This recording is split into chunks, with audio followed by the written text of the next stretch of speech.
próxima semana el examen cuando ustedes lo determinen. Fijen una fecha adecuada. Fuera del horario de clases, porque las clases no se suspenden. Bien. Entonces, hoy día vamos a hablar sobre lo que es patología de córnea. ¿Ya? Entonces, la córnea viene a ser la estructura transparente que está en la parte anterior del ojo y es una estructura pues que va a proveer muchas funciones a lo que es la vista. Entonces, la córnea va a estar formada por 5 capas que es necesario que lo conozcan. De la parte más superficial a la profunda tenemos el epitelio, la membrana de Bowman, el estroma, la membrana de Descemet y el endotelio, ¿no? Todas ellas cumplen una función, pero la más importante, ¿cuál es? La de tener la transparencia.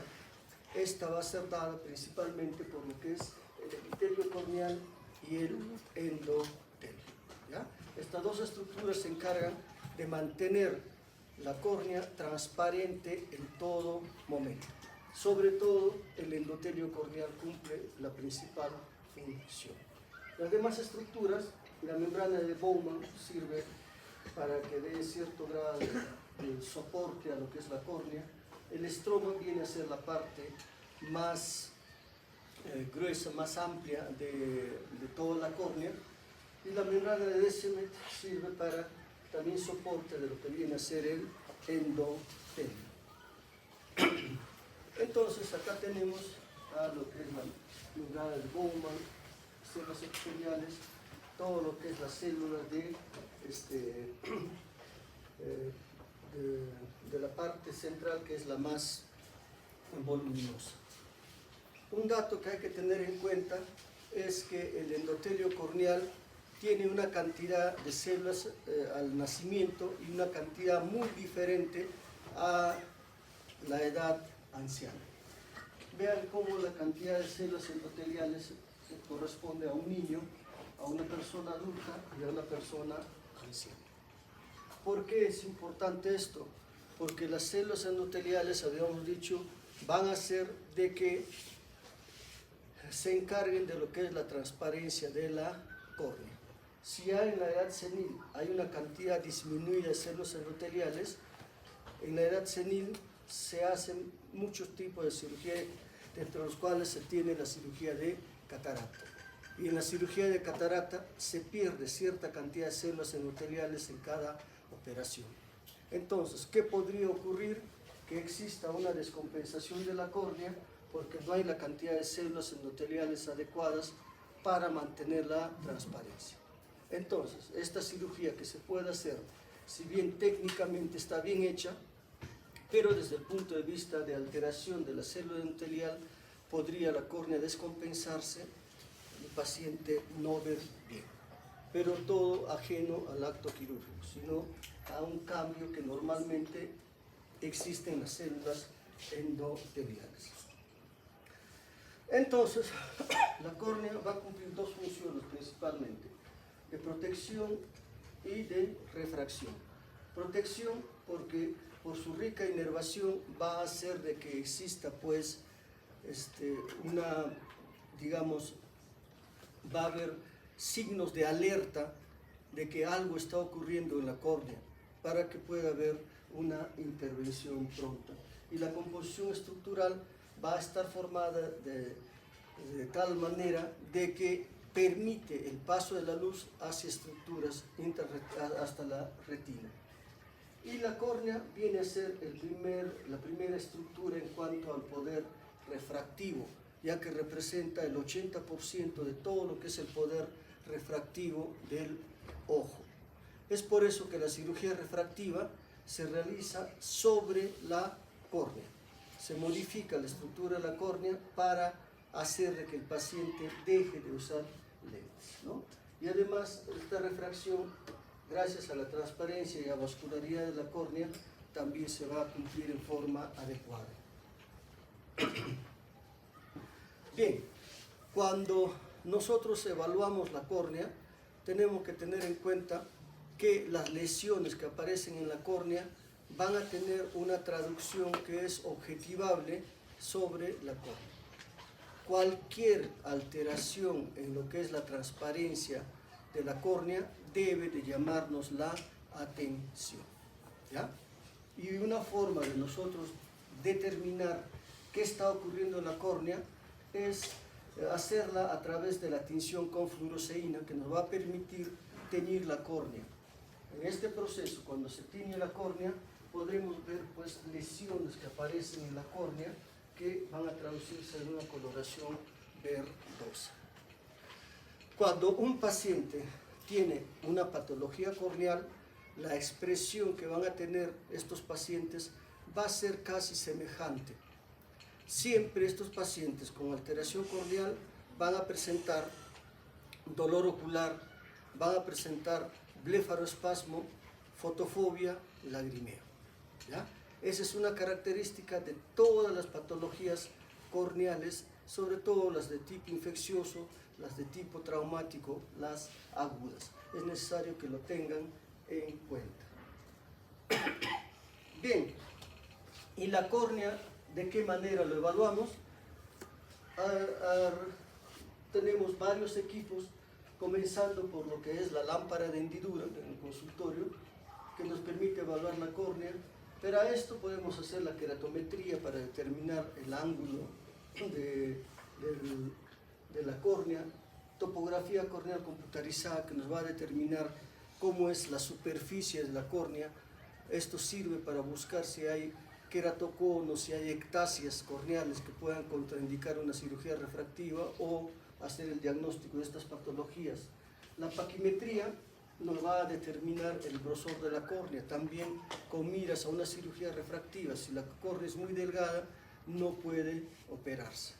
Y la microscopía especular nos permite determinar lo que es la cuenta de células endoteliales antes de un acto quirúrgico, ¿ya? Nosotros cuando entramos a operar debemos entrar con por lo menos más de 500 células endoteliales por milímetro cuadrado. Si la cantidad de células es menor a esa, entonces se corre el riesgo de que esa córnea se descompense, se vuelva opaca, ¿ya? Cuando una córnea cicatriza, cuando una córnea cura, generalmente cura a expensas de lo que es su transparencia, ¿ya? De pronto puede haber una úlcera, esa úlcera cura, pero ahí va a haber lo que se llama un leucoma, una alteración en la transparencia. Y dependiendo de dónde esté ubicada esa alteración de la transparencia, también pues la visión del paciente disminuirá o no, ¿ya?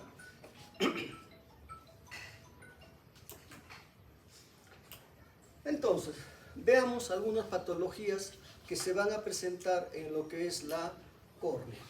Dentro de ellas a lo que es la conjuntivitis viral. La conjuntivitis viral puede ser tanto por una conjuntivitis por herpes simple, por conjuntivitis del herpes zóster, entre las más frecuentes. Y esas dos las vamos a ver. Comencemos con lo que es la conjuntivitis por herpes simple. La conjuntivitis por herpes simple constituye la primera causa de ceguera corneal en los Estados Unidos, ¿ya? Es una aparición relativamente frecuente. El hombre es el único reservorio natural y infecta aproximadamente al 90% de la población mundial. ¿Cuál de estas cepas del virus del herpes simple, tipo 1 y tipo 2 de las que existen? Es la tipo 1 la que tiene relación con patología ocular. La tipo 2 con lo que es problemas a nivel sexual. 20 a 30% tienen manifestaciones clínicas oculares, entonces pues es una cantidad bastante elevada. Generalmente unilateral, pero puede presentarse en forma bilateral entre 1.3 hasta 12%. ¿En quienes se presenta en forma bilateral? En personas que tengan una atopía, en personas con inmunodepresión, ¿ya? Infecciones recurrentes en 1/3 de la población mundial. Entonces, el virus del herpes simple va a ser una patología que va a presentarse en dos etapas. una primoinfección que ya habíamos comentado, donde generalmente se va a expresar porque existe generalmente un cuadro respiratorio con algunas manifestaciones oculares que muchas veces pasan desapercibidas.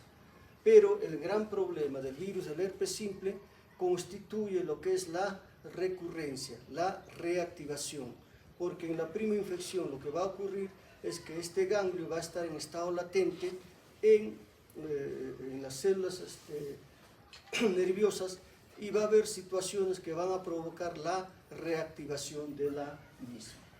Entonces, el herpes ocular congénito y neonatal, el herpes ocular primario, son formas de primoinfección que van a ocurrir, ¿ya?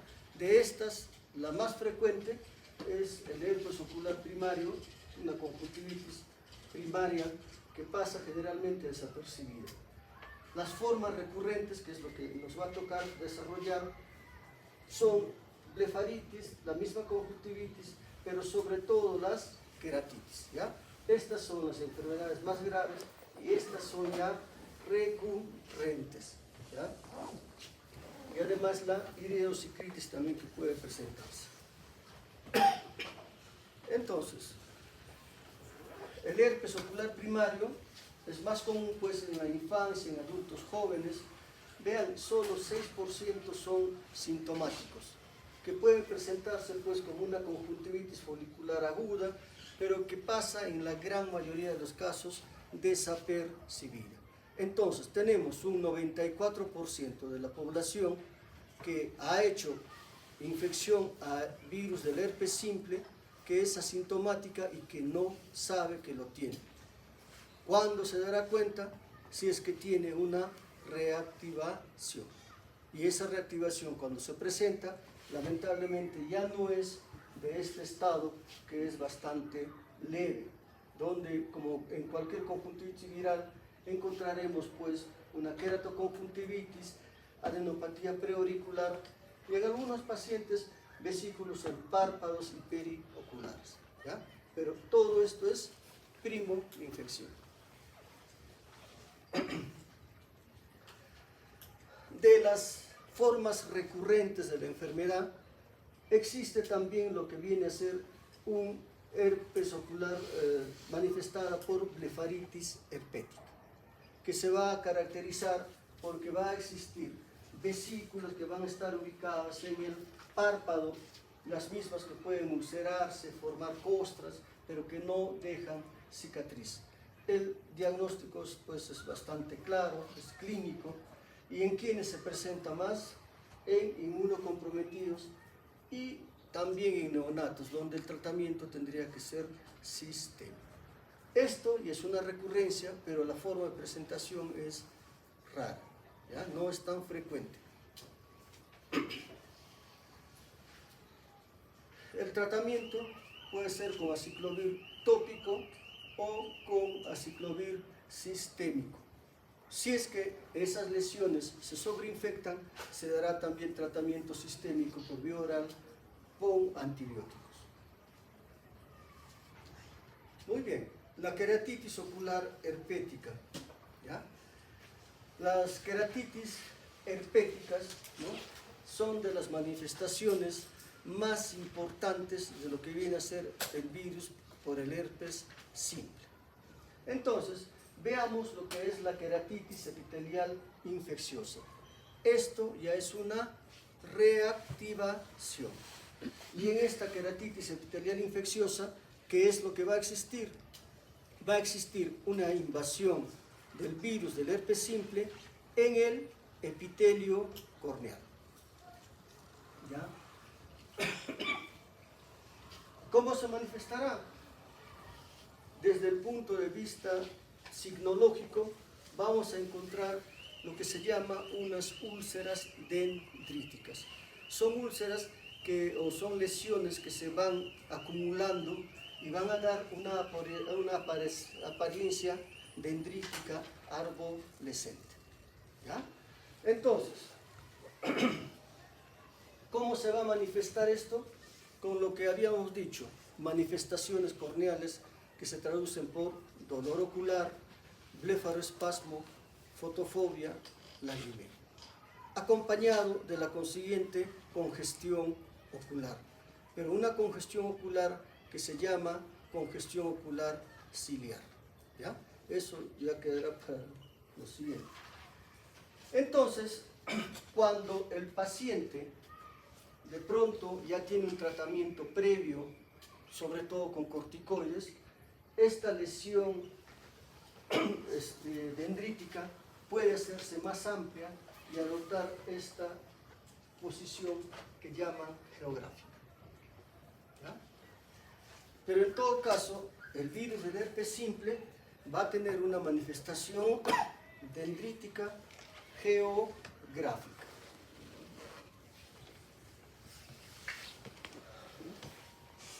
Entonces, esta úlcera dendrítica es la presentación más común de queratitis por virus del herpes simple.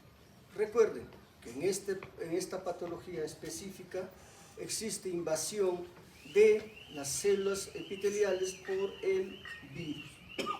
Entonces, esta úlcera dendrítica es pues una lesión lineal ramificada con bulbos terminales, bordes epiteliales hinchados con virus vivo y se extiende a través de la membrana basal.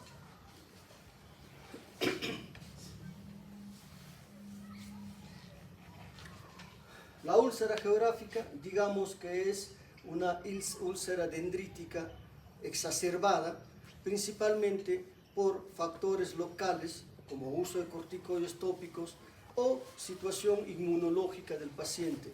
Pacientes inmunodeprimidos tendrán una respuesta más amplia. Esta respuesta más amplia es la úlcera geográfica.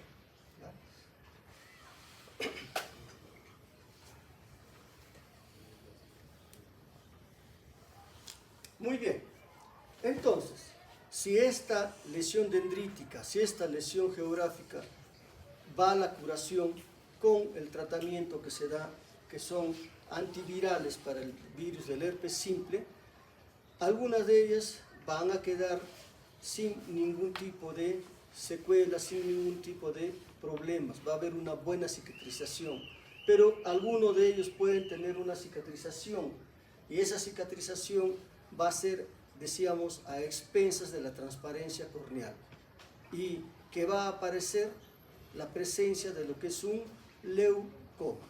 El leucoma es una mancha en la córnea, una mancha que ya no tiñe con fluoresceína, pero que tampoco va a desaparecer. Entonces, el leucoma es lo que están viendo acá, ¿no? Eso es el leucoma que se presenta en algunos pacientes. Dependiendo de que si este leucoma es muy intenso o no, también la agudeza visual del paciente estará alterada o no. ¿Ya? Por ejemplo, si esto fuese la visión, o sea, el resultado de una queratitis epitelial infecciosa ya secuelar, ¿cómo estará la agudeza visual del paciente? ¿Por qué?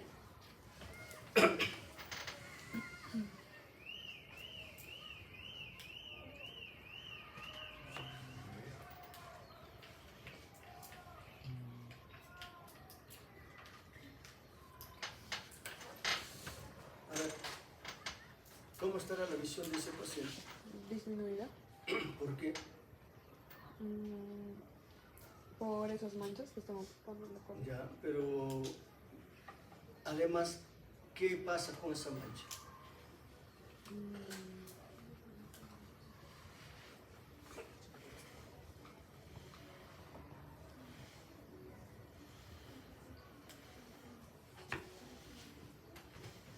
¿Qué otra cosa más? A ver, ¿qué hay? ¿Qué hay en esa mancha que nos indique que puede tener agudeza visual disminuida? Opacidad. Ya está opaca, pero ¿qué más?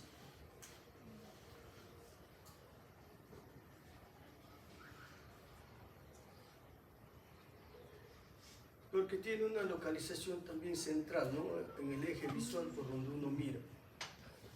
Porque si esto estuviera en la parte periférica, no pasa nada. ¿Ya? Bien, entonces, Otra patología a tener en cuenta, producto de la reactivación del virus, es la queratopatía neurotrófica. ¿Por qué se va a presentar esta queratopatía neurotrófica? Porque los cuadros de lo que viene a ser queratitis herpética producen grados de hipoestesia corneal. Y la hipoestesia corneal, ¿no? Junto con algunas alteraciones adicionales que pueda haber, ¿no? Como disminución en el parpadeo, la medicación de pronto de antivirales que pueda todavía estar dándose en forma crónica, etc., hace que esa córnea sea mucho más proclive a que pueda dañarse con mayor razón. Habíamos dicho que la córnea, uno de los elementos de protección que tiene es su gran inervación. Cuando hay hipoestesia, entonces es mucho más fácil que se dañe. ¿Ya? Entonces, la queratopatía neurotrófica es secundaria a esta alteración corneal que existe. Lo mismo que traerá una disminución de secreción lagrimal que hará pues que también haya menos lubricación, mayor posibilidad de daño. ¿Ya? Los antivirales tópicos sí son específicos para el virus que está en una queratopatía epitelial, pero también daña las células sanas. Entonces el uso de estos antivirales tiene que ser pues supervisado. ¿Ya?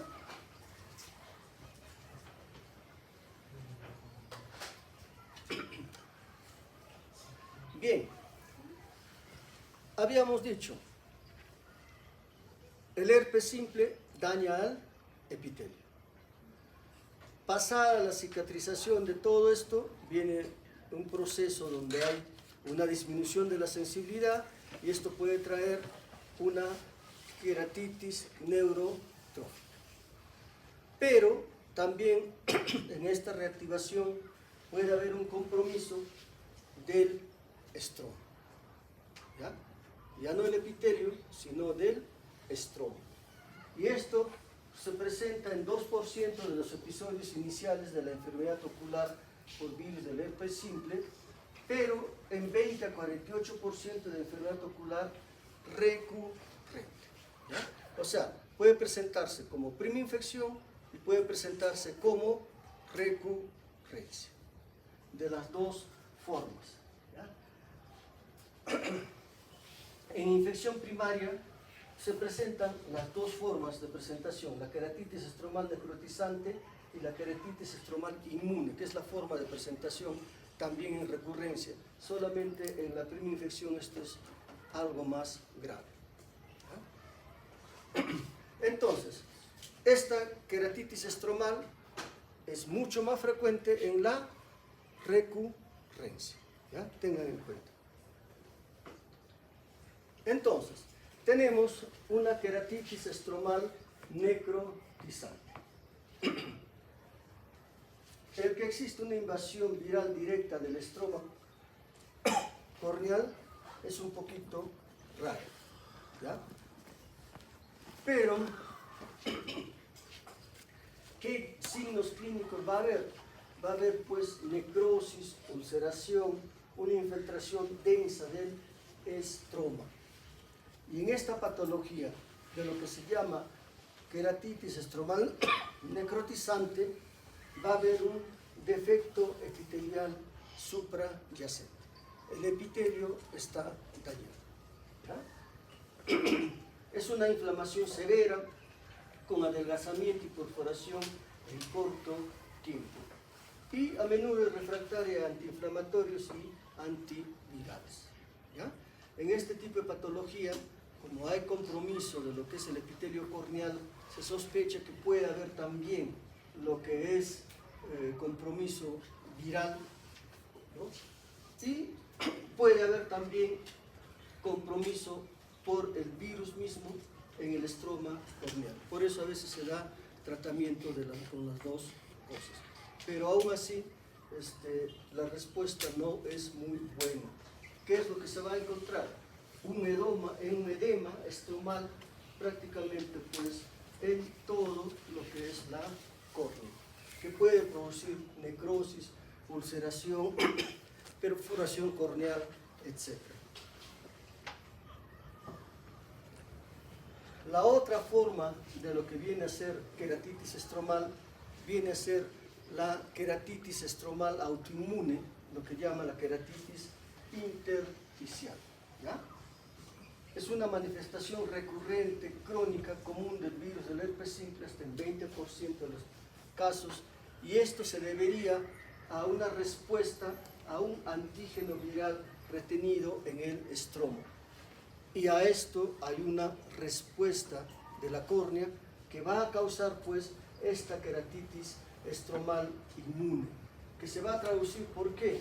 Por inflamación estromal, pero con una forma de anillo, ¿no? En lo otro era un compromiso estromal, pero mucho más amplio. En cambio acá tienen la forma de un anillo focal, multifocal o difuso, opacidades punteadas, neovascularización, vasos sanguíneos que aparecen sobre la córnea. Esto en un afán de ¿qué? De tratar de lograr la curación de la inflamación. Y cuando esto sucede, cuando hay que dar de repente un tratamiento definitivo porque es una córnea ya opaca, etc., pues como que dificulta el pronóstico del paciente en cuanto al trasplante corneal cuando existe neovascularización, ¿ya? En estos casos el tratamiento es más antiinflamatorio de tipo tópico. La otra forma de presentación de lo que viene a ser el virus del herpes simple viene a ser lo que son las endotelitis, ¿ya? La capa más interna de la córnea. Entonces, en el virus del herpes simple afecta el epitelio, el estroma, el endotelio, ¿ya? Casi todas las capas de la córnea. Es una reacción inmunitaria. Hay un edema estromal, ¿no? Con progresión centrípetamente desde la periferia, va de la periferia hacia el centro, todo lo contrario a la queratitis herpética, a la epitelial, que va del centro hacia la periferia, ¿ya? Entonces hay una reacción inflamatoria a nivel del endotelio, donde va a haber pues, presencia de precipitados queráticos, edema en el estroma, no se evidencia neovascularización. Y esta endotelitis puede ser visiforme, difusa, lineal, pero es una reacción inflamatoria del endotelio corneal con grados de inflamación a nivel de cámara anterior por vecindad con esta cámara anterior, ¿no? Tenemos ahí la endotelitis. Cuando esto se presenta, queratitis visiforme, que es bastante circular, la difusa, un poco más amplio, y las lineales. Formas de presentación de lo que viene a ser una endotelitis. Y dentro de lo que es la infección por virus del herpes simple, ya también no solamente afecta la córnea, sino también produce iridociclitis, ¿ya? El iris también se ve afectado, ¿ya? Entonces, inflamación del iris y parte anterior del cuerpo ciliar que se va a producir, manifestar por fotofobia, dolor, rubor ciliar, precipitado queráticos finos, reacción en cámara anterior, etc. Vamos a hacer lo que es iridociclitis, una manifestación dentro de lo que es enfermedades oculares que ponen en riesgo la visión. Ya eso va a quedar para el siguiente, ¿no? Eso solo como referencia, ¿ya? Entonces, en estas iridociclitis puede haber pues aumento de la presión intraocular, etc. A ver, ¿quién me hace un resumen de lo que hemos hablado? Para ver si está más o menos claro.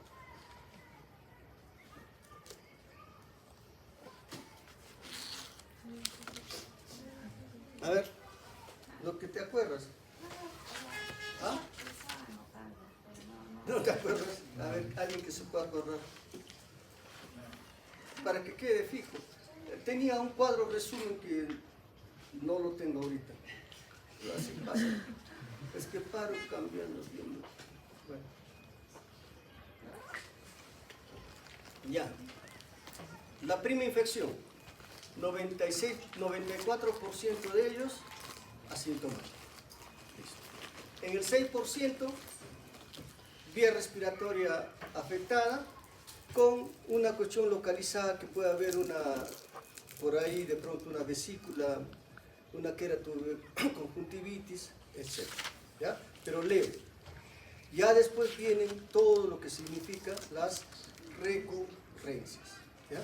Y dentro de las recurrencias vamos a tener primero una blefaritis. ¿Ya? La misma conjuntivitis, también como recurrencia, pero son manifestaciones leves. ¿Cuál es la manifestación que es la que domina en una queratitis por herpes simple? Las lesiones de queratitis. ¿Ya? De ellas, la queratitis epitelial, esta se va a presentar con afectación de ¿qué? Del epitelio corneal, que dará una úlcera dendrítica, una úlcera geográfica. Y ahí hay presencia del virus. ¿A qué otra cosa más afecta? Esta da lugar a una queratitis neurotrófica. ¿Por qué? Por hipoestesia corneal, disminución de las lágrimas, etc.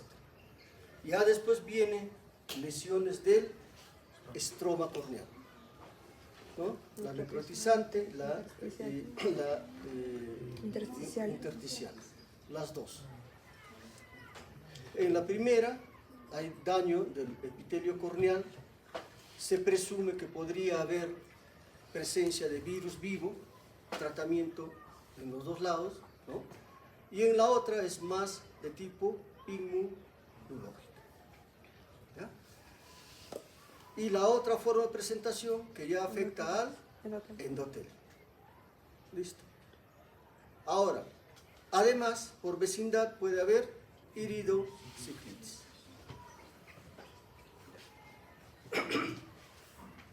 Veamos al otro grupo de enfermedades virales que causa también lesión corneal. El virus del herpes zóster ocular. ¿Ya? Entonces, en este caso también hay una primoinfección. Pero esta primoinfección es producida por el virus del varicela zóster. Entonces va a haber pues manifestación de ¿qué? De varicela. Primoinfección.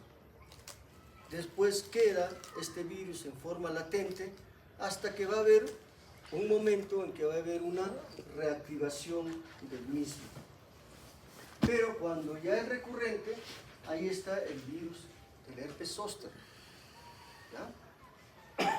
Que va a reactivarse por una serie de desencadenantes donde el virus migra, pues, ¿de dónde? Desde donde se encuentra en las estructuras nerviosas a lo que es la piel y los ojos. ¿En quiénes se va a manifestar principalmente esto? En pacientes ancianos e inmunodeprimidos. Mayores 50, 60 años e inmunodeprimidos. ¿Ya? Tengan en cuenta que en los mayores 60 años hasta 50% desarrolla neuralgia herpética, neuralgia postherpética. ¿Ya? Son pacientes que se quejan de dolor ocular en la zona donde ha estado afectado años después, y es bien molestoso el manejarlo. ¿Ya? Es manejo neurológico, por si acaso, no oftalmológico. ¿Ya? Y el 20% de la población tendrá un episodio de herpes zóster en su vida. Entonces, cuando llamamos que alguien tiene una enfermedad por virus del herpes zóster, cuando la metámera involucrada corresponde al nervio oftálmico. ¿Ya? Basta que la lesión de las vesículas esté en la metámera del nervio oftálmico para nosotros decir que el paciente tiene un herpes zóster oftálmico. No es necesario que en realidad exista afectación ocular. Cuando hablamos de ocular, pues nos estamos refiriendo al globo ocular en sí. ¿Ya? En la anterior, todas las manifestaciones, y las más importantes, se dan ¿dónde? En la córnea, en el globo ocular en sí. En cambio, acá es herpes zóster ocular, en tanto esté involucrada el nervio oftálmico. En niños la presentación es más rara, pero sí puede presentarse en niños inmunodeprimidos, y hay que tener en cuenta que el herpes zóster oftálmico puede ser marcador de HIV en niños.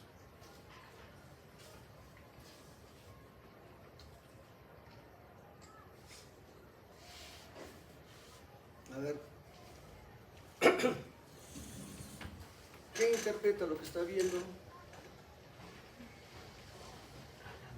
¿Es solo lo que se interpreta lo que ven?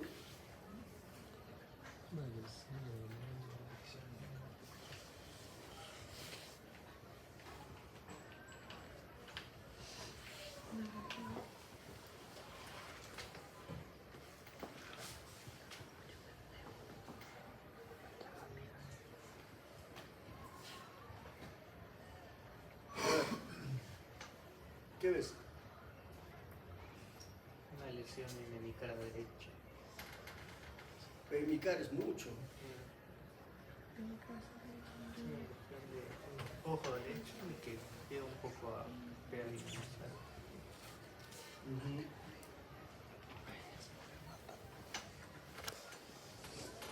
Hay un compromiso en todo lo que es la metámera del nervio oftálmico, ¿no? Entonces, cuando está afectando pues esa metámera, todo esto, acá ya estaríamos hablando de qué. Es herpes zóster oftálmico, ¿ya? Ahí ya hablamos de herpes zóster oftálmico. Pero podríamos decir, ¿hay compromiso del globo ocular? ¿Qué habría que hacerse?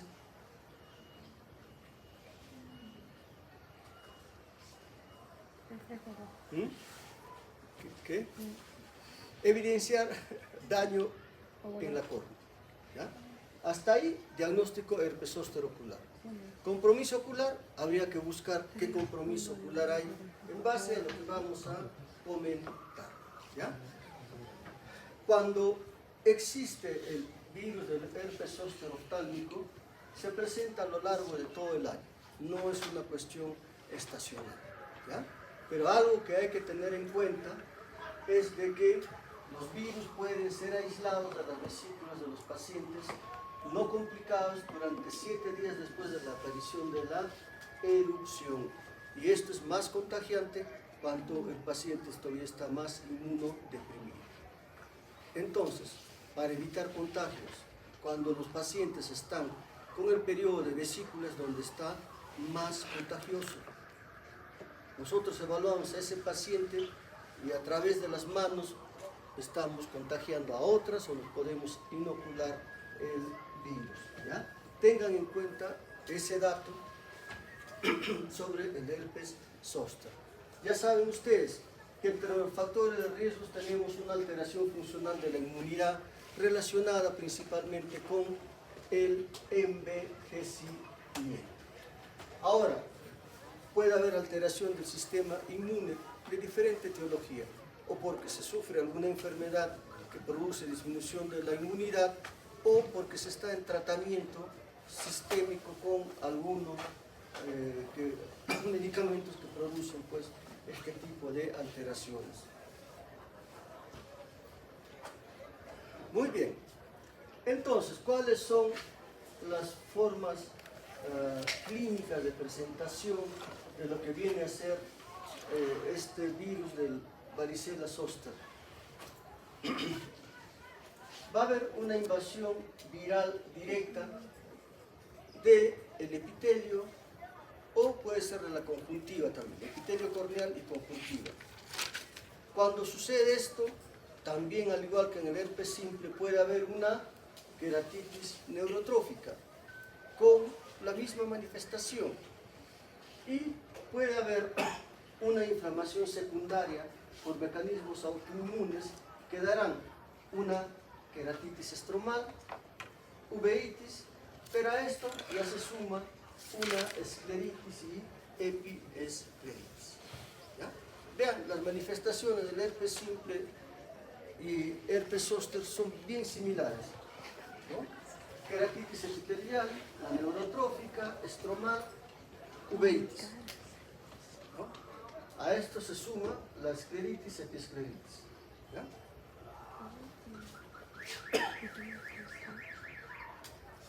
Entonces, formas clínicas.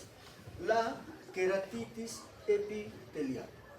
50% de los pacientes tras el segundo día del exantema. ¿Cómo son las lesiones?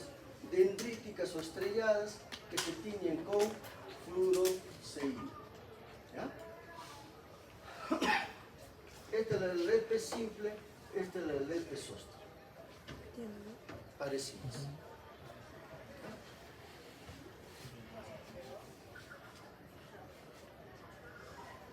Otra forma clínica es la queratitis numular que se presenta en 35% de los casos.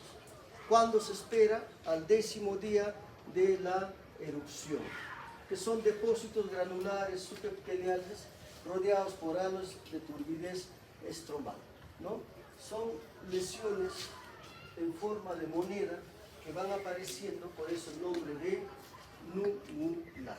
¿Ya? Entonces, esta es una forma de presentación a nivel corneal de lo que viene a ser un herpes zóster. La otra forma clínica, habíamos dicho, la queratitis neurotrófica. En fase crónica, ¿por qué? Por disminución de la sensibilidad corneal. Se presenta en la parte inferior, es redondeada a nivel de la córnea, puede producir ulceración grave, sobreinfecciones bacterianas, incluso llegar a la perforación. ¿Qué es la parte afectada? La córnea, la parte estromal, en realidad toda la córnea. La uveitis, que es otra forma de presentación que aparece en 50% de los casos a las 2 semanas de la aparición de la erupción. Habrá pues en este caso de uveitis disminución de la sensibilidad corneal, sinequias, tiende a complicarse por edema corneal y glaucoma secundario. Algo que va a presentarse en estas uveitis viene a ser la atrofia del iris. ¿Ya? La atrofia del iris es una manifestación de la uveitis, pero en este caso por efecto del virus del herpes zóster. Formas clínicas. Escleritis, que va a presentarse la lesión ya no solo a nivel de lo que es la córnea, sino en la esclera. ¿Ya? También, ¿por qué? Por reacción inmunológica.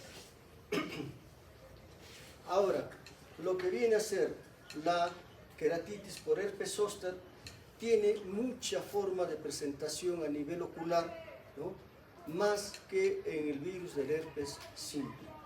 Además de las cosas que hemos estado refiriendo, también puede haber necrosis a nivel retinal.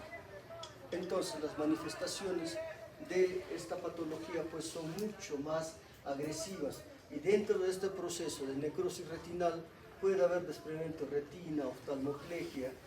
Es importante tener en cuenta dolor a los movimientos oculares como una forma de manifestación de lo que vendría a ser el virus del herpes zóster.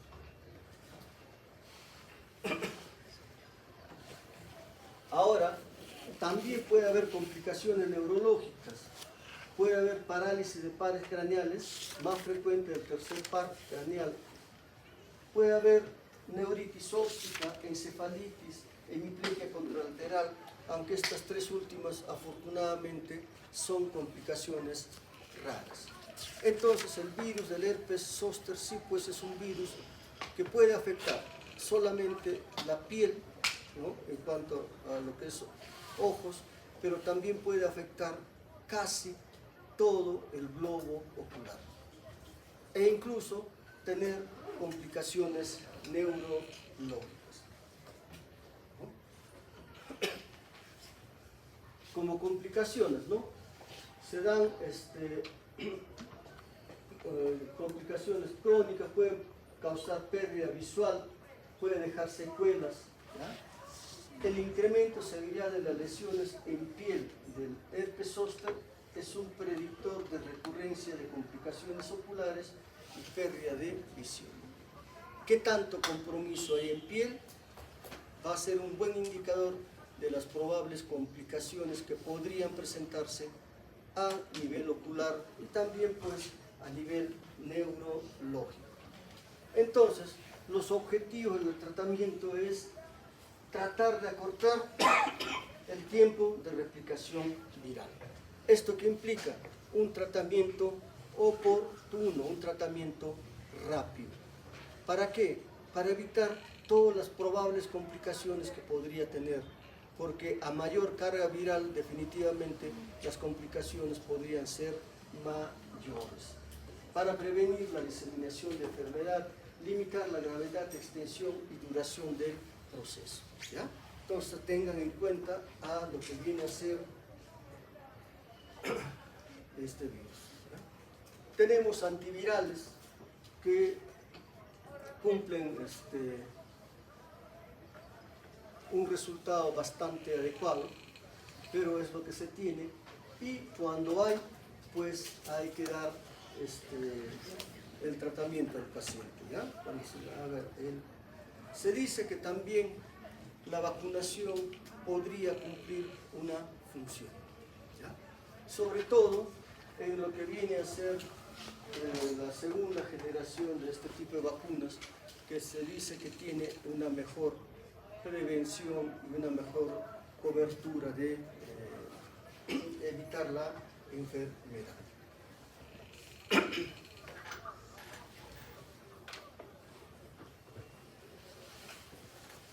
Bien, entonces, hay un signo, el signo de Hutchinson, que cuando está presente las lesiones vesiculares en el ala nasal, ahí esto sugiere de que puede haber una lesión herpética con daño ocular, ¿ya? Cuando está solamente en la metámera, no necesariamente existe daño a nivel ocular, pero cuando tenemos el signo de Hutchinson, sí existe la posibilidad de daño a nivel ocular, con todas las lesiones que podrían presentarse. Sí. Para zóster.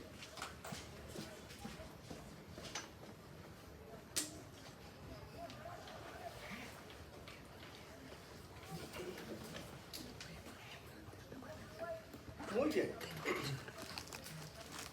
Las otras patologías a tener en cuenta vienen a ser las úlceras a nivel ocular, ¿ya?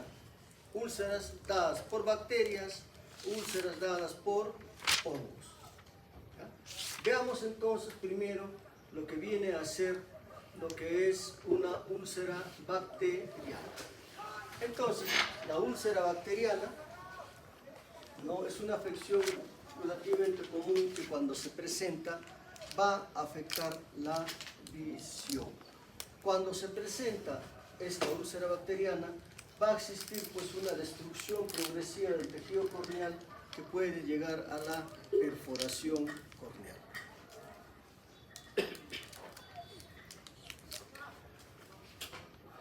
¿Cuál es el principal factor de riesgo para la aparición de esta patología el uso de los lentes de contacto. ¿Ya? Entonces, es importante tener en cuenta esta patología. ¿Por qué? Porque muchos de ellos se relacionan a veces con traumatismos oculares. Y más se presenta esto en países en vías de desarrollo como el nuestro. Bien, ¿en quiénes se presenta más? A ver, ¿quién interpreta el cuadro?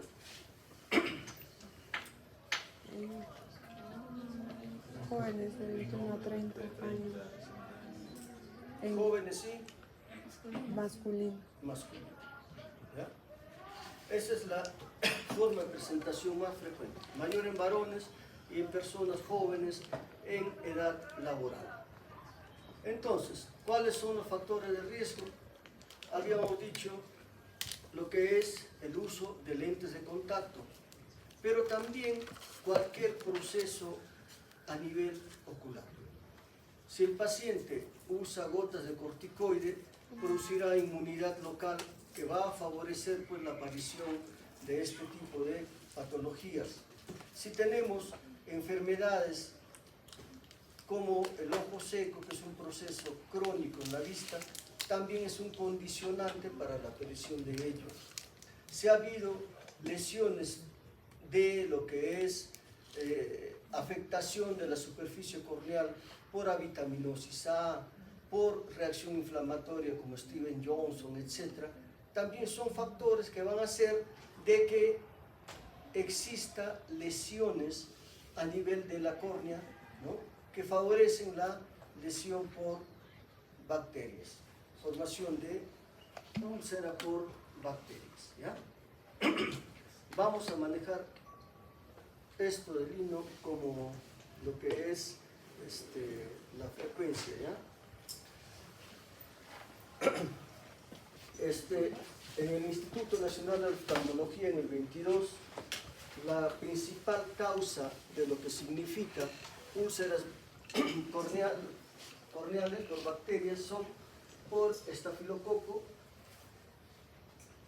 epidermidis, casi en el 46.5%, por gram positivos. Por gram negativos, pseudomonas aeruginosa, mucho menos, 10.38.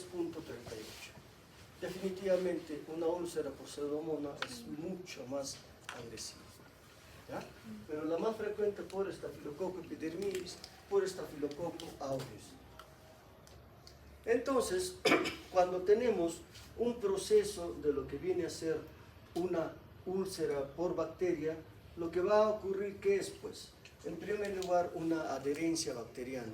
Una adherencia bacteriana, ¿a dónde? Hacia lo que es la superficie corneal que va a dañarse. Esto va a permitir a que exista una invasión bacteriana con interacción de proteínas bacterianas y epitelio, liberación de proteasas, etc., que esto va a ir condicionando en forma progresiva a que existan respuestas a nivel corneal con una reacción inflamatoria que va a ser intensa, la misma que con una serie de procesos inflamatorios dados por citocinas, quinosinas, etc., va a dar lugar a lo que es pues, una necrosis corneal característica en estos pacientes. ¿Ya? Entonces, desde una invasión inicial va a haber una serie de cambios que van conduciendo a necrosis consecutiva en estos pacientes. Entonces, ¿cuál va a ser la presentación clínica? Van a presentar ¿qué cosas todos ellos? Dolor ocular, inyección conjuntival, fotofobia, disminución de la visión, blefaroespasmo, etc. ¿Ya? Recuerden, las lesiones corneales producen dolor. ¿Ya? Las lesiones conjuntivales no producen dolor, por si acaso. ¿Ya? Las corneales sí.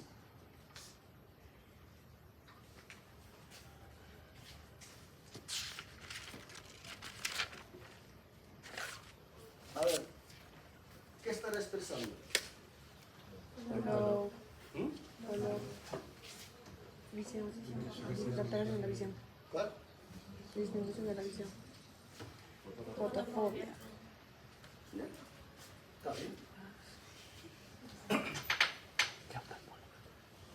Entonces, estas úlceras corneales van a presentar un infiltrado corneal paracentral o periférica media mayor de 1 milímetro o más, ¿no? Que van a estar, que van a manifestarse por lesiones que van a, de color blanco amarillento, que van a estar presentes en lo que es el estroma corneal principalmente. Entonces, veamos acá. Si nosotros vemos una córnea que es totalmente transparente y vemos una mancha blanca, ¿qué pensaremos? ¿Mm? Puede ser una úlcera, pero lo primero que decimos acá, esto está raro, ¿verdad? No es lo usual, debe haber algo. En esta figura, esto será algo agudo, algo crónico, porque puede ser también así. Tú ves una mancha blanca, puede ser aguda o crónica. En esto, ¿será agudo o crónico? crónico, ¿Mm? crónico. ¿Por qué crónico?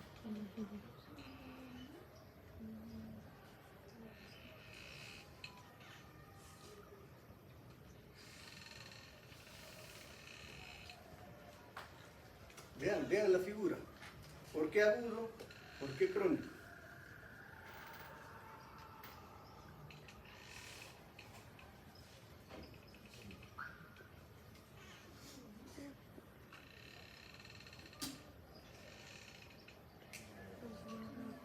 Yo ocupo la parte central de la córnea.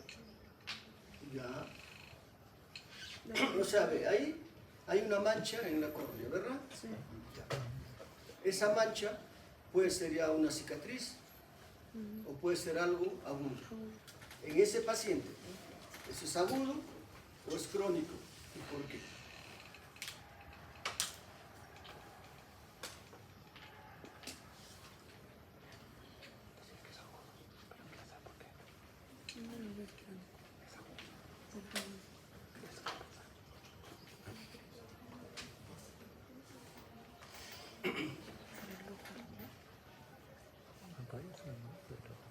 ¿Por qué? A ver, Ojo rojo. ¿ah? No,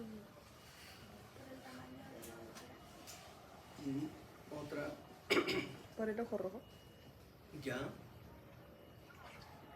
Claro. Nosotros aducimos que eso es algo agudo porque el ojo está rojo. En crónico ya el ojo está ya, no está rojo. ¿Ya? Entonces, esta es la forma de presentación de una úlcera, una lesión blanco-amarillenta que puede estar localizada centralmente, paracentralmente, y habrá pues una congestión ocular, todo lo que se presenta en un proceso conjuntival, en un proceso corneal. Lo teñimos con la fluoresceína y se va a ver algún grado de tinción, de lesión a nivel corneal. Bien, cuando hay una lesión en una úlcera bacteriana, puede haber una reacción inflamatoria a nivel de cámara anterior. Esto que están viendo acá en la cámara anterior, esto es lo que se llama un hipopio. ¿Ya? Hay una reacción inflamatoria en cámara anterior.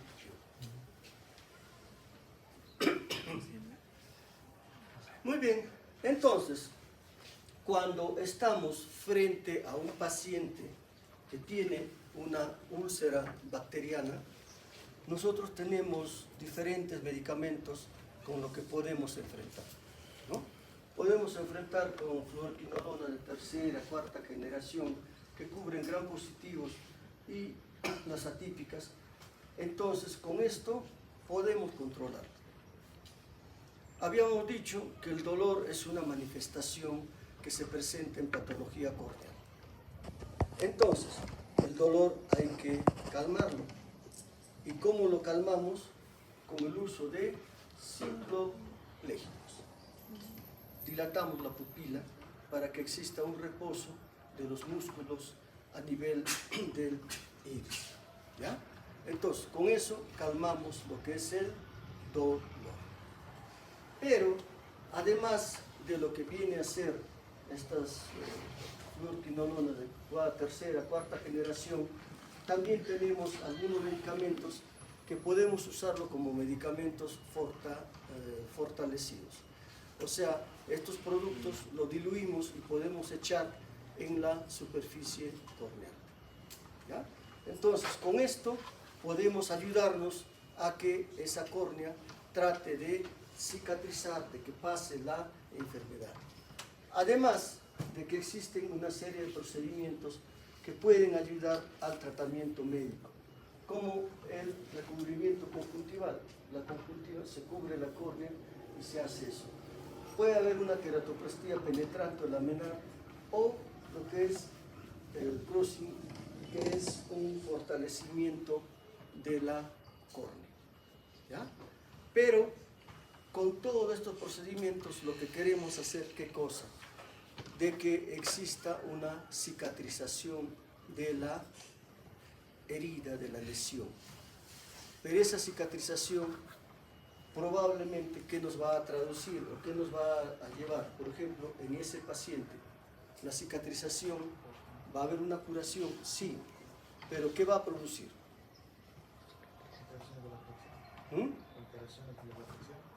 De la refracción, no tanto. Una alteración de la transparencia de la córnea. ¿Ya? Si bien todo el tratamiento va destinado a lo que es el curar la enfermedad, el curar significa, en la mayoría de los casos, alteración de la transparencia corneal, porque la cicatriz va a estar en una zona probablemente que impide la visión.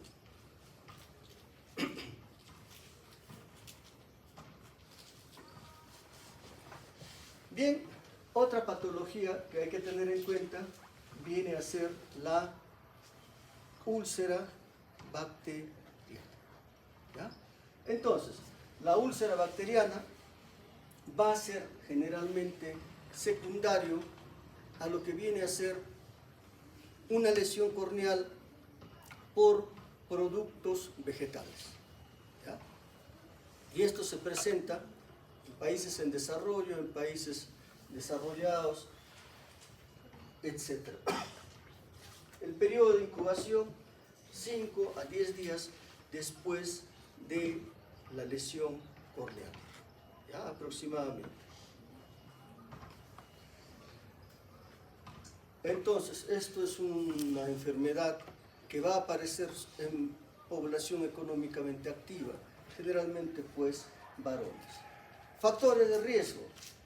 La principal, una injuria corneal, vegetal o química, uso de lentes de contacto, uso prolongado de corticoides, lesiones corneales previas, si ha habido una queratitis crónica por herpes simple, inmunosupresión crónica, cirugía corneal, etc.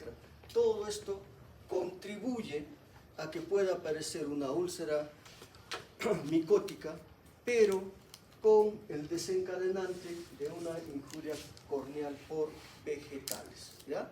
Eso es el factor desencadenante. Ahora, existen pues factores de riesgo para que ocurra esto con algunas enfermedades crónicas que hemos visto, como la queratoconjuntivitis vernal, enfermedades de la superficie ocular, ojo seco, ¿no? Y lo que viene a ser anestésicos tópicos cuando se abusa del uso de ellos. ¿Por qué? Porque produce hipoestesia y una córnea que no reacciona en forma adecuada porque está siendo alterada esta función, es más fácil de que pueda tener complicaciones. Presentación clínica. semejante a todo problema corneal, donde habrá dolor ocular, fotofobia, lagrimeo, blefaroespasmo, etc. Va a haber pues una lesión definitivamente a nivel corneal que se va a traducir por una lesión blanco-amarillenta, pero que se dice que tiene un satélite, una lesión satélite que hace que lo diferencie de lo que viene a ser una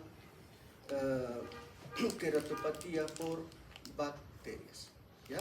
La úlcera bacteriana no tiene esta lesión satélite.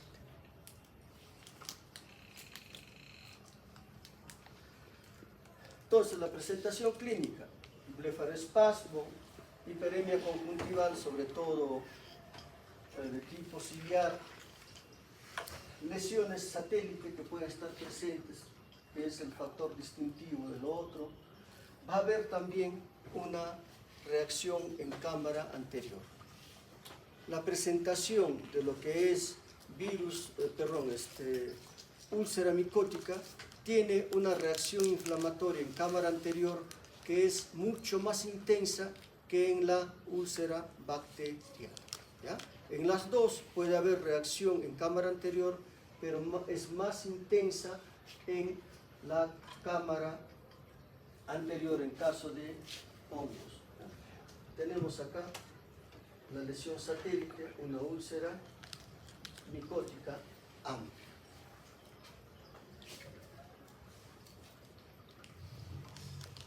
¿Por quiénes es causado? Por los hongos tanto filamentosos como las levaduras. De ellas, ¿cuáles son las más frecuentes? Las dadas por Fusarium y el Aspergillus. ¿Ya? Pero también puede ser dada por levaduras, sobre todo por la cándida. ¿Ya? Entonces, esta es la forma como se va a presentar una úlcera micótica. Entonces, en la úlcera micótica vamos a encontrar pues lesiones en la córnea, ¿ya? Ahí está evidenciado, por Fusarium, por Aspergillus, por Curvularia, diferente tipo de lo que es manifestación de los hongos, presencia de hipopio, presencia de hipopio. Muy bien, entonces, el tratamiento es muy diferente en cuanto a lo que es el manejo de una úlcera bacteriana. ¿Ya? Generalmente el tratamiento de una úlcera micótica se da por descarte. ¿Qué implica esto? De que el paciente tiene 8, 10, 15 días de evolución sin respuesta a un tratamiento con antibióticos. Uno recién piensa que puede ser una úlcera micótica. Uno. Y aparte de que de todos los medicamentos que tenemos, productos oculares para lo que es hongo, principalmente tenemos a la natamicina. Los demás productos no son especialmente para la vista. Entonces, esto es un factor limitante. ¿Por qué? Porque el tratamiento, la respuesta al tratamiento también es lenta, y si ha habido un retraso en el diagnóstico, hace que el tratamiento que vamos a dar sea pues lento en cuanto a lo que es la respuesta. Ahora bien, se dice que puede haber una inyección intraestromal de estos productos para que ayuden a lo que es la curación del hongo, ¿ya? Pero esto también es controversial, pero está ahí descrito.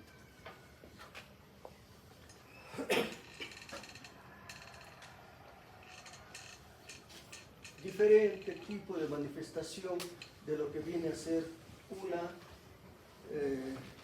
úlcera micótica, ¿ya?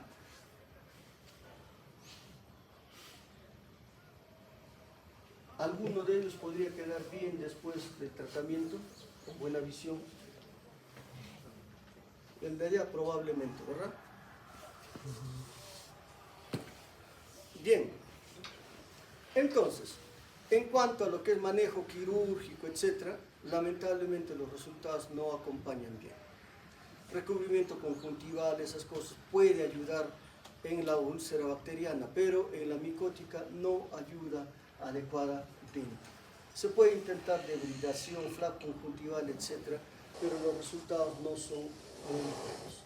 Lo importante de repente es pues tratamiento oportuno con el medicamento antimicótico oportuno, porque de lo contrario también se complica bastante, ¿ya? Pero entonces esta es una patología a tener en cuenta, y el Perú es un país agrícola. Existen pues pacientes que pueden tener lesiones que van a una úlcera micótica.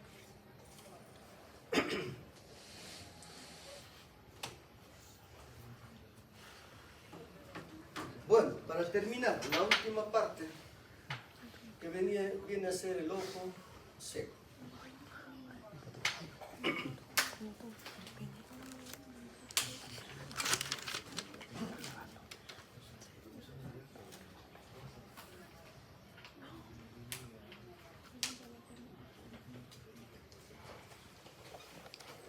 Entonces, habíamos hablado ya de que la película lagrimal viene a ser la estructura que va humectando constantemente la superficie ocular, y que esta película lagrimal tiene tres capas, que es la capa mucinosa, la capa acuosa y la capa lipídica, ¿ya?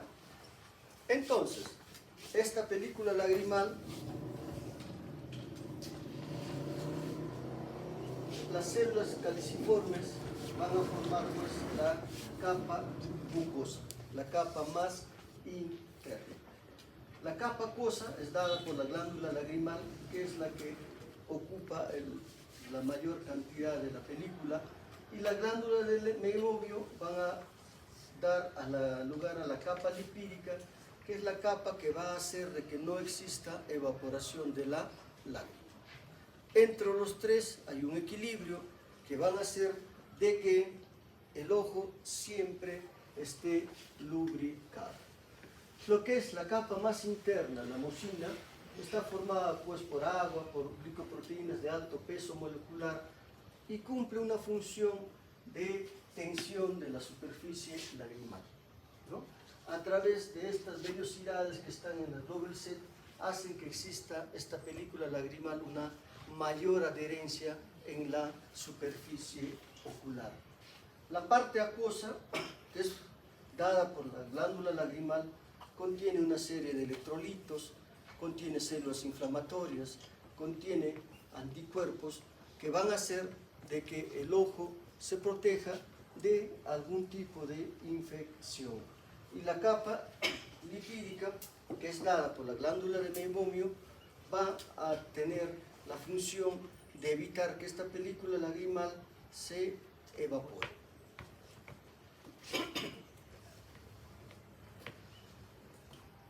Entonces existe pues una dinámica de lo que significa la película lagrimal, que va a estar relacionada con el menisco lagrimal, el párpado y la córnea. El menisco lagrimal, que va a estar formado por la cantidad de lágrimas que se tiene, esta cantidad de lágrimas constantemente, por efecto del parpadeo, va a estar lubricando la córnea. De tal forma que en estas condiciones no va a haber mayor problema para el paciente, ¿ya? Entonces, el ojo seco tiene que ver con una alteración, con una disfunción de esta película lagrimal. Entonces, lo que se va a decir está en este trabajo, el JUICE 2 del 2017, que ha sido una reunión de muchos expertos que han dado pues las pautas de lo que vamos a conversar. Fue en el 2017, junto con Lugos, que es un libro que varios latinoamericanos escribieron en el 23. ¿Ya? Entonces, ¿qué dice JUS, en el JUS 2 en el 2017, que el ojo seco es una enfermedad multifactorial de la superficie ocular que va a estar caracterizado por una pérdida de la homeostasis de la película lagrimal, ¿ya? Y es acompañado de síntomas oculares en la que la inestabilidad de la película lagrimal y la hiperosmolaridad son factores importantes. Que a esto se suma la inflamación y daño de la superficie ocular y anomalías neurosensoriales que desempeñan papeles etiológicos, ¿ya? Entonces el ojo seco pues es un concepto bastante amplio que va a estar involucrando una homeostasis de la película lagrimal, una inestabilidad de la película lagrimal e hiperosmolaridad, daño en la superficie ocular, inflamación en la superficie ocular y anomalías neurosensoriales.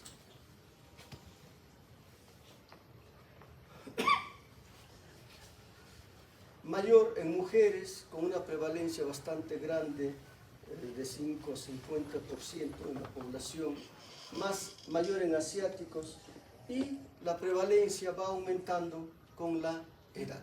Sobre todo a los 40 años va aumentando esto, ¿no? Entonces hay algunos factores de riesgo, ¿no? que en la misma literatura mencionan, donde está la edad, raza, la disfunción de la glándula del meiomio, enfermedades del tejido conectivo, síndrome de Sjögren, etc., que son factores de riesgo para la aparición del ojo seco.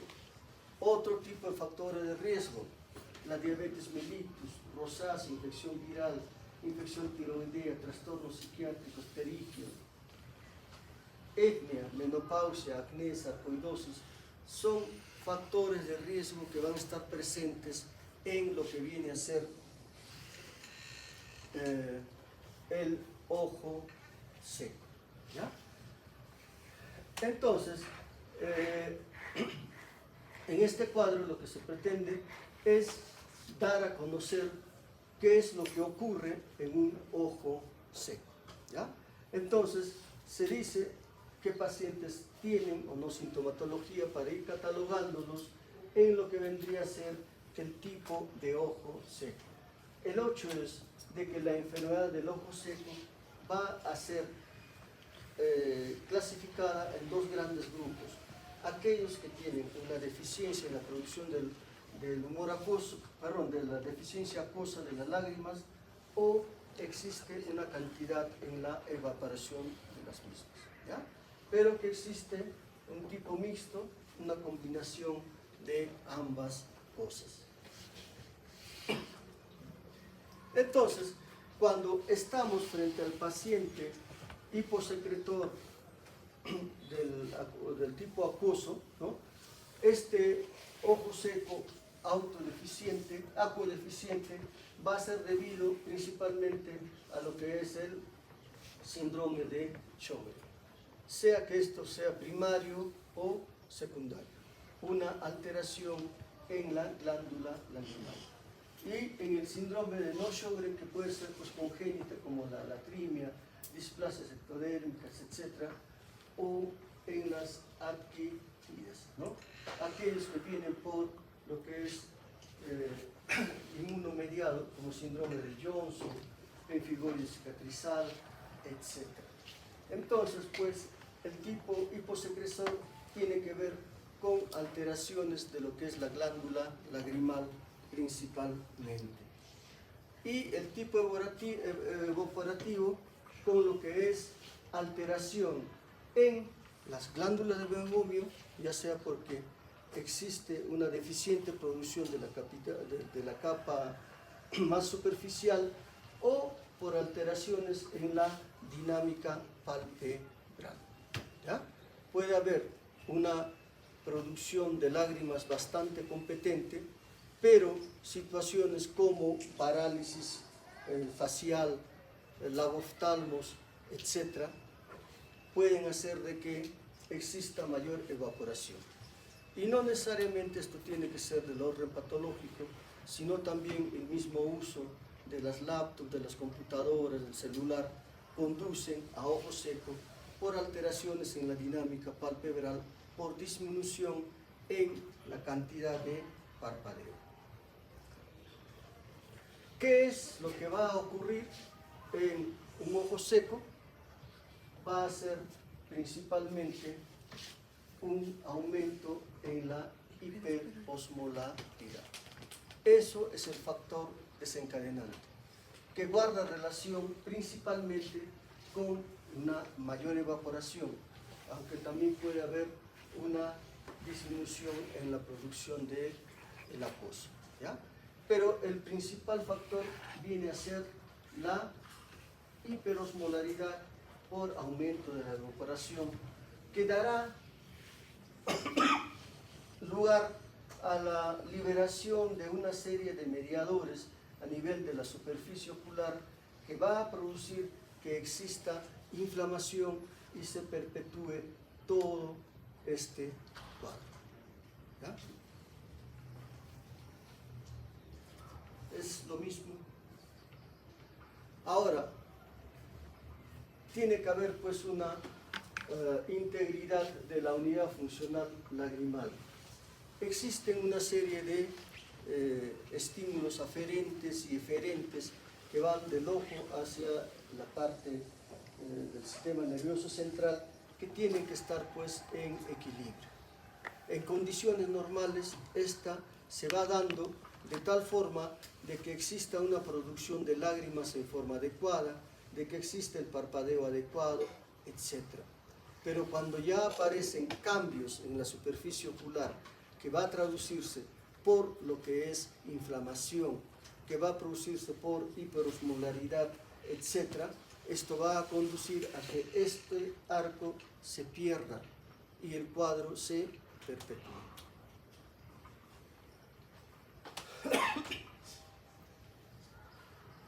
Entonces, sobre lo que existe, ¿no?, un cuadro de daño a nivel de la superficie ocular, existen pues una serie de eventos que van a hacer de que este ojo seco pueda exacerbarse, ¿ya? Lo llaman como que es un ojo seco iatrogénico, ¿ya? ¿Por qué? Porque guarda relación con diversas operaciones que puede tener el paciente. No necesariamente son iatrogénicas, sino si alguien se ha hecho una cirugía refractiva, alguien se ha operado de pterigium, alguien se ha operado de catarata, etc. Bueno, hay iatrogenia en el sentido de que se está dando un trauma a la superficie ocular, pero eso condiciona la aparición de ojo seco. Pero no solamente eso, sino el hecho de que uses diferente tipo de medicamentos tópicos, sistémicos, condiciona a que exista menor cantidad de lágrimas, y eso también pues es una causa de lo que vendría a ser ojo seco, iatrogénico, que lo llaman ellos.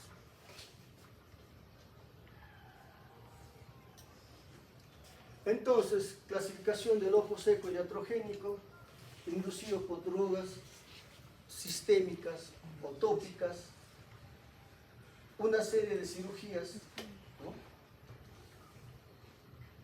procedimientos oftálmicos como toxina botulínica, crosslinking, procedimientos cosméticos, etc. Todas ellas dan lugar también a ojo seco, ¿ya?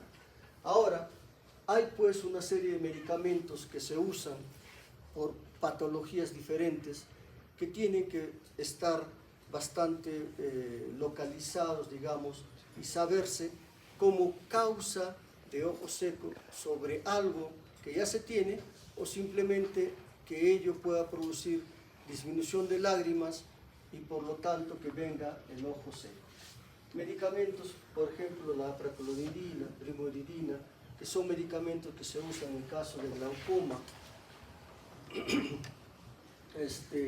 beta bloqueadores, es importante que tengan en cuenta los sistémicos porque producen también alteraciones a nivel ocular.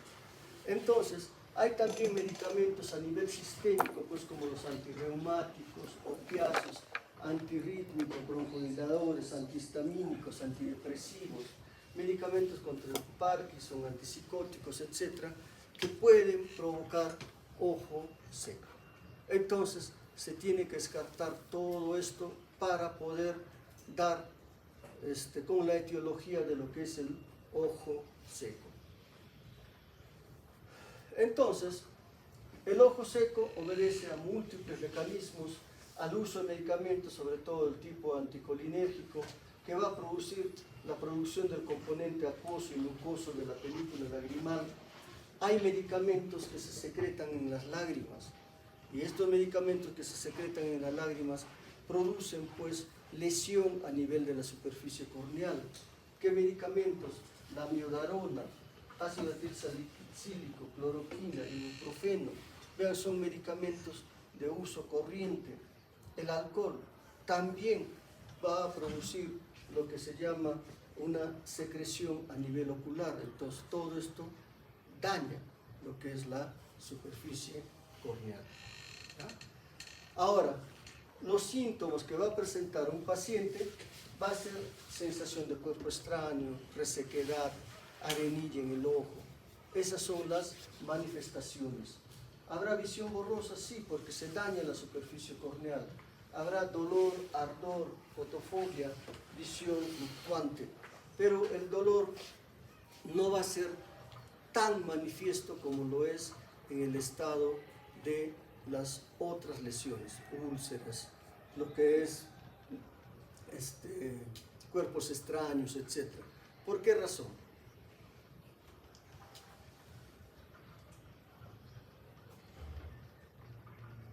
Porque te cae un cuerpo extraño y tienes dolor, y en un ojo seco sí puede haber dolor, pero no es tan intenso como en el otro caso. ¿Por qué parpadea? Otra.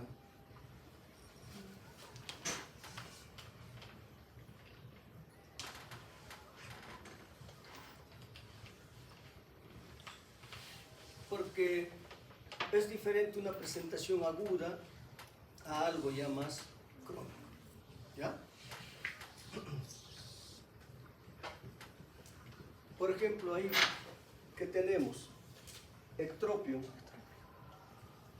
presencia de secreción en la base de las pestañas, lo que se llama una blefaritis, que trae alteración de las glándulas del meigomio. Esto, alteración de la película de la capa lipídica, mayor evaporación, nanoftalmo, ¿no? No cierra el párpado. Entonces, esto condiciona que exista, pues, ojo seco, alteración en la glándula del meigomio, ¿no? Actualmente se dice que el ojo seco era por hiperosmolaridad y por evaporación. Entonces, lo que es la alteración de la glándula del meigomio es una patología a la que se está dando mucha mayor importancia. ¿Ya? Entonces, cuando existe un ojo seco, va a haber una traducción en lo que es superficie ocular, principalmente a nivel de ¿qué? De la córnea. Entonces, en la córnea habrá pues grados de epitelización, como se está viendo ahí, desepitelización, lesión. Esto es lesión en la córnea. Filamentos, ¿por qué? Porque la cantidad de lágrima es insuficiente, como ven acá, ¿no? Son manifestaciones de lo que se presenta en un ojo seco. Podrá haber también alteraciones más grandes, porque no todos los ojos secos responden bien al tratamiento. Ya podrá alteraciones en la transparencia corneal, úlceras corneales.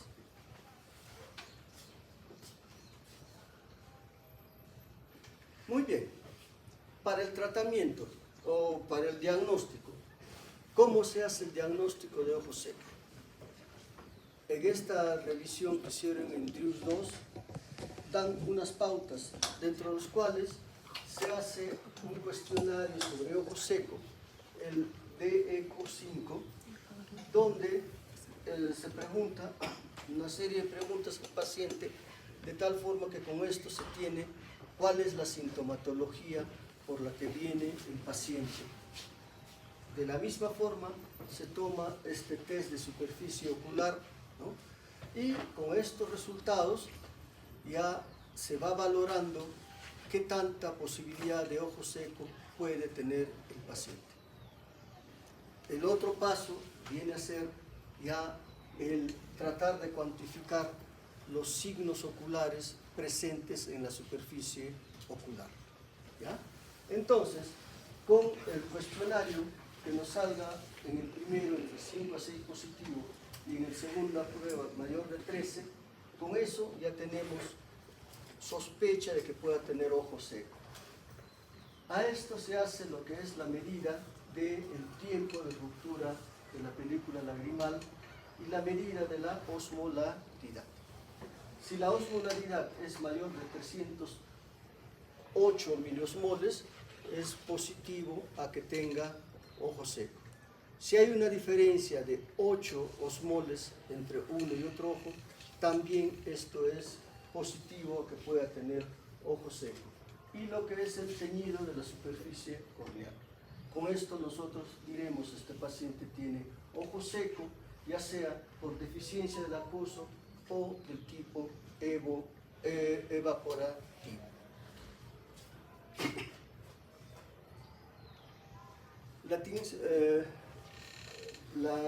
Esta es la prueba de lo que viene a ser el tiempo de ruptura de la película lagrimal, ¿ya? Se echa una gota de fluoroceína, se hace que parpadee el paciente y después se pide al paciente que esté con el ojo abierto. Entonces la fluoroceína, si no hay ojo seco, no se rompe, o la película lagrimal no se rompe por más allá de 10 segundos, ¿ya? Por ejemplo, cuando hay un paciente normal, tienes la fluoroceína en toda la superficie ocular por más de 10 segundos. El tiempo de ruptura de la película lagrimal disminuido, menos de 10, aparece en ojo seco. ¿Cómo se ve esto? Que cuando se echa la fluoroceína y se pide al paciente que mantenga el ojo abierto, comienza a aparecer esta ruptura antes de los 10 segundos.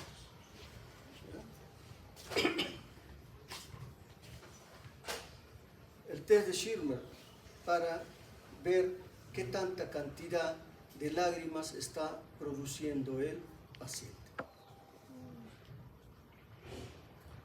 La osmolaridad que se mide con ese aparatito, ya saben, más de 308 miliosmoles es positivo a ojo seco.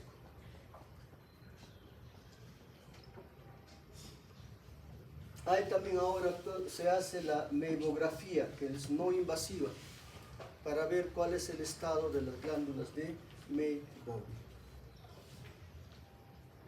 ¿No?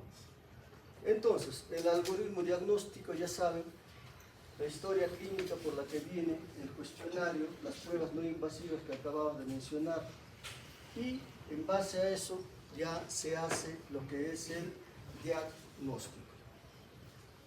Y en cuanto hecho el diagnóstico, que viene a hacerse el tratamiento, ¿ya? El tratamiento es sustitución.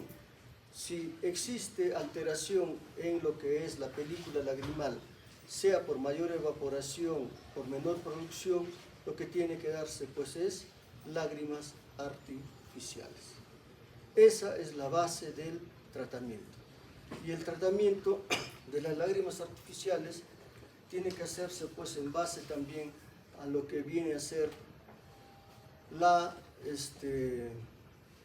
idiosincrasia del paciente. ¿Ya? Los pacientes crónicos, los pacientes portadores de ojo seco, son pacientes pues muy ansiosos. Muchas veces comienzan a echarse las gotas cada 15, 20 minutos, media hora. Y las lágrimas artificiales tienen preservantes y los preservantes dañan la superficie corneal. Existen también medicamentos de lágrimas artificiales que van a ser sin preservantes, ¿ya? Es más caro, pero es también de gran ayuda.